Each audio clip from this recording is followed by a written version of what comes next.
Good morning mga idol, tara akyat tayo dito sa taas. Ito yung ginagawa namin dito, itong munisipyo ng Bacara.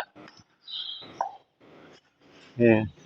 At ito yung i-renovate namin, tapos may expansion pa kami dito sa Miyerkules. Iyon ang aming bubuhusan sa Miyerkules, nandito sa taas.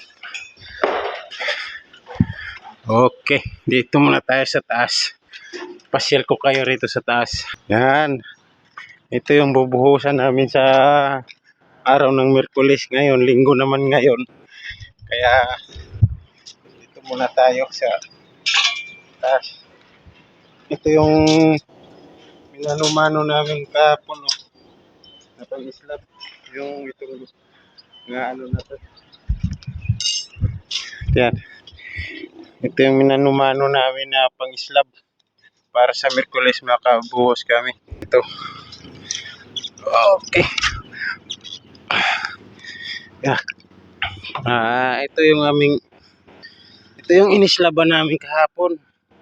Tapos yung bakal, minanumano lang namin dahil walang tadano. Dahil yung tadano, doon nakapisto sa kabilang expansion.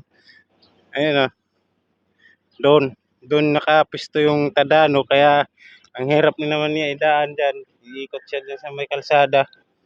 Papunta dyan sa may kalsada. Ayun ang kalsada dyan. Tapos dito sana siya pipisto. Sa area na yan, sa lugar na yan dyan.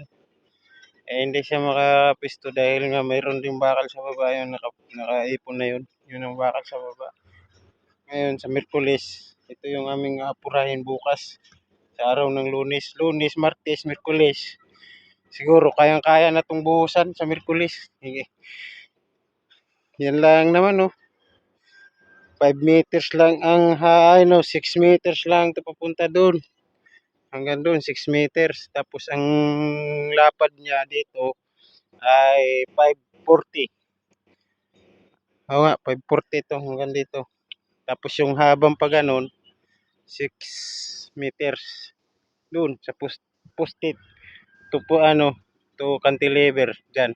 Tapos sa yung isa, yun ang kasabay sa Miyerkules din yun ang buhos nun.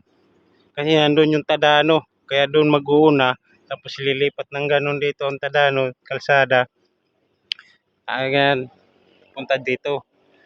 Siguro tanghali na to na matapos ng Miyerkules.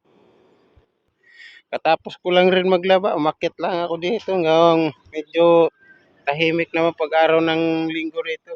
Tapos yan ang plaza dyan sa may baba. Ito yung construction site namin ginagawa rito. Lapit na rin kami magtapos. Ayan, mga putol na, oh. Roof deck na lang to siya. So, yun lang. Yun lang mga idol. Maraming salamat. At